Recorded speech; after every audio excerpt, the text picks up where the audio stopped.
తెలుగు విశ్వవిద్యాలయంపై వివాదానికి కారణమైన Rajahmundry city MLA Adireddy Vasu స్పందించారు.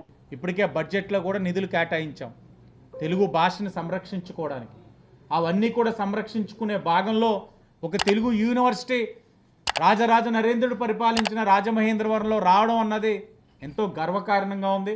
అది కూడా ఒక శాసనసభ్యుడిగా మేమిచ్చిన ప్రతిపాదనలు ఈ విధంగా అవ్వడం అన్నది ఎంతో ఆనందం కలిగిస్తూ ఉందని మీ అందరి ద్వారా తెలియచేసుకుంటూ, తప్పకుండా ఈ రాజమహేంద్రవరానికి పూర్వవైభవం తీసుకొస్తామని మాట ఇచ్చున్నాం.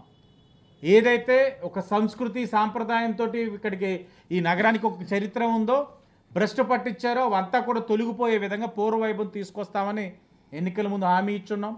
ప్రతి అడుగు ఆ వైపే వేస్తూ ఉన్నామని కూడా ఈ సందర్భంగా తెలియచేస్తూ,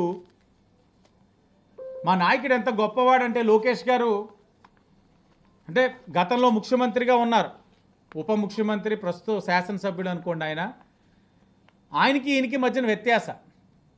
ఆయన చేసిన దానికి ఎలా చెప్పుకుంటాడంటే ఆయన గురించి ఆయన నన్ను సన్మానించడం పోయి నాకు శాలువ కప్పకపోయి ఏంటి విమర్శలు అంటాడు ఆయన చేసిన కార్యక్రమాలకి.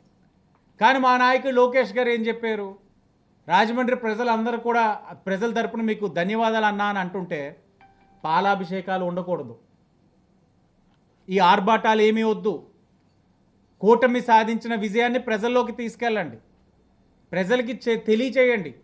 తెలుగు యూనివర్సిటీ అన్నది కూటమి సాధించిన విజయం, తెలుగు భాషకి ప్రాధాన్యత ఏ విధంగా కూటమి ఇస్తూ ఉన్నదన్నది ప్రజలకి తెలియచేయండి అని ఎంతో గొప్పగా చెప్పాడు ఆయన. ఇది లీడర్ ఒక ఆలోచన. ఈ సందర్భంగా మరొక్కసారి లోకేష్ గారికి ఎన్నిసార్లు ధన్యవాదాలు తెలియచేసినా తక్కువే. మరొక్కసారి ఆయనకి కూటమి తరపున ధన్యవాదాలు తెలియచేసుకుంటూ ధన్యవాదాలు.